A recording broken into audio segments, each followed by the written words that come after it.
Bora lá! E se o próximo grande choque do petróleo, em vez de ser aquela catástrofe de sempre para o Brasil, fosse, na verdade, uma oportunidade? Vamos entender como o país mudou radicalmente e por que aquela cartilha antiga sobre crises de energia, talvez, olha, não sirva mais. O que vem à cabeça é que sim, né? Petróleo sobe e para países em desenvolvimento isso significa inflação, crise, dívida. Mas essa, gente, é a história antiga. Hoje a realidade brasileira parece estar prestes a virar essa página. E essa imagem aqui resume a transformação perfeitamente. Lá em 1973, na primeira grande crise, o Brasil era um importador, totalmente vulnerável. O resultado? Uma crise da dívida que, nossa, durou décadas. Agora, a gente está do outro lado, exportador, autossuficiente e muito mais resiliente. A mudança é brutal. Então vamos entrar nessa nova história, porque não foi só o Brasil que mudou. A natureza dos próprios choques, hoje em dia, é outra. O choque de 73 foi um embargo, ponto. Faltou petróleo no mercado num mundo de câmbio fixo. Um novo choque hoje seria bem diferente. Ele provavelmente viria de tensões geopolíticas, pegando uma economia global que já está meio fragilizada, com juros altos, todo mundo endividado. Então o impacto, claro, é muito mais complexo. Ok, o cenário global é outro. Mas vamos focar agora no que mudou aqui dentro do Brasil, porque o país desenvolveu um verdadeiro escudo energético que inverte totalmente a lógica do passado. E os pilares desse escudo são basicamente dois. Primeiro, graças ao pré-sal, o Brasil é autossuficiente. Isso muda tudo.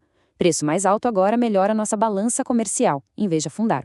E segundo, nossa matriz elétrica é uma das mais limpas do mundo, mais de 85% renovável, o que nos isola ainda mais dessa volatilidade lá de fora. E aqui entra uma peça que é quase única no mundo, a Petrobras. Ela pode funcionar como um verdadeiro amortecedor de inflação. É um tipo de ferramenta de política econômica que pouquíssimos países têm à mão. E o mais legal é ver como isso funciona na prática. Quando o preço internacional dispara, a Petrobras consegue segurar o reajuste na bomba. Isso contém inflação. Aí a gente se pergunta, tá, mas e o prejuízo? A sacada é que a empresa compensa essa diferença vendendo o petróleo que ela exporta pelo preço global, que está lá nas alturas. Basicamente, o lucro que ela deixa de ter aqui dentro, ela ganha lá fora. Mas, atenção aqui, não é uma história com um final feliz garantido, não. Essa resiliência do Brasil é real, mas o resultado final de um choque de petróleo é uma moeda de duas faces. Tudo vai depender de um outro fator importantíssimo. Essa é a pergunta de $1 milhão. E a resposta está no equilíbrio delicado entre o benefício de vender petróleo caro e o impacto que esse petróleo caro vai ter no resto do mundo. Aqui a gente tem os dois caminhos possíveis. No cenário de choque isolado, em que o petróleo sobe, mas a economia global aguenta o tranco, o Brasil se dá bem, claramente. Mas no cenário que talvez seja mais provável, o de choque com recessão, a alta do petróleo cause uma freada global. E aí, aí a história fica bem mais ambígua. Então, o ponto crucial é esse cabo de guerra.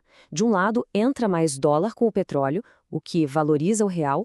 Do outro, uma recessão global derruba a demanda por tudo que o Brasil vende. Soja, minério, tudo. E isso joga o real para baixo.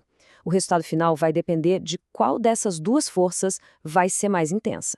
E para completar o cenário, tem uma mudança estrutural gigantesca acontecendo no sistema financeiro global. O próprio conceito de porto seguro está sendo reescrito. E essa ideia é a chave de tudo. Acabou aquela era em que, na hora da crise, todo o dinheiro do mundo corria cego para um único lugar. Segurança, agora, é sinônimo de diversificação. A mudança é enorme. Antigamente, voo para a segurança era comprar dólar. Ponto final. Hoje, os investidores buscam uma cesta de ativos. Eles ainda compram dólar, claro, mas também olham para outras moedas, outros mercados, outros ativos que ofereçam algum tipo de estabilidade. E qual a consequência direta disso para o Brasil? Aquele movimento clássico de desvalorização forte do real em toda a crise global agora é amortecido. Como o dólar não se fortalece com a mesma intensidade de antes, a pressão sobre a nossa moeda acaba sendo menor. Certo. Vamos juntar todas as peças. Com essa resiliência interna e esse novo cenário global, qual é, afinal, o novo lugar do Brasil no mapa dos investimentos? E essa visão equilibrada aqui é fundamental. De um lado, a gente tem pontos fortíssimos, uma democracia, um banco central autônomo, reservas gigantescas, autossuficiência energética. Do outro, os riscos de sempre, o ruído político constante e a dívida pública elevada. E aqui está a conclusão principal.